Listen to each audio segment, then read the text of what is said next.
فدا کیفیت پریږم چې تاسو زه پوه کما کدا موږ کې دا موږ مکروه ده حدیث کې راځي چې رسول الله وایي چې زمون په دې معمول الله نکي تشعر راغلی ده چې موږ به وختانه راځو په هغه څه کې الله تعالی زناو د دې د وختانه د راټول کړی او بیا سوجي کوي غاړ په هر وخت کې دي دا دین نه ده آخر کې رسول الله وایي زه پریږم چې تاسو په زنانو خلاص ولې ها چې دا دې وچړلې زنانه ډېر قابل دي څنډو دي چې کومه ناروا وي کړي اګه مشکلات دې چې تاسو نور باندې کوي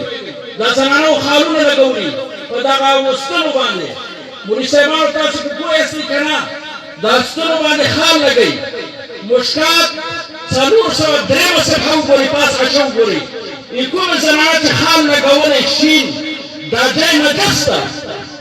وسه پرشن کې تکلیف ورته کیږي او عجیبه توبه ده الله توبه سي دا ځای نه دسته دلیل دې پښتنو باندې وهره وینه نو خټيږي رانجو ورواته او وینه دوست بدن وګرځيږي نجس حصہ بدن ته وګرځي دا نه دسته دا د پرشن کې دا زنانو کوي زته سی وایم زنانو عالمانو ته دیندارو زنانو ته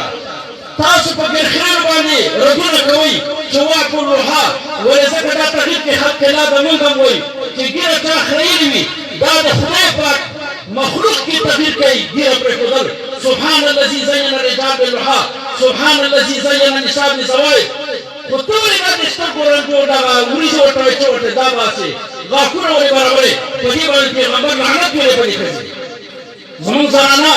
دا چې ورته مولوی صاحبانو تاسو ما سره همکاري وکړي ها وريځه دا وريځه برابرې کړي برابرې دې زنانا باندې پیغمبر لعنت ویلې دا ګیر خیر او دا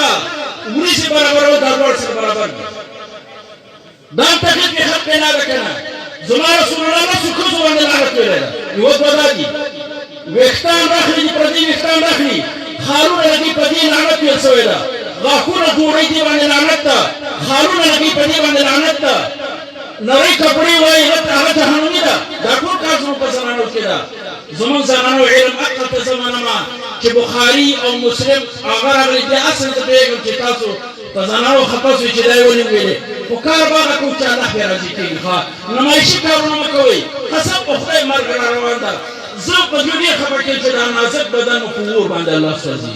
او زه دا ویلې سم کڅوب 70 فرض نه غړي کافر کزان په تور کومه زمانہ فرض نه غړي چې دا فرض نه کافر 70 فرض مون نه سې کې 70 لیکل خارج صلاه داخل صلاه ورته دا کارونه باندې کې زنانا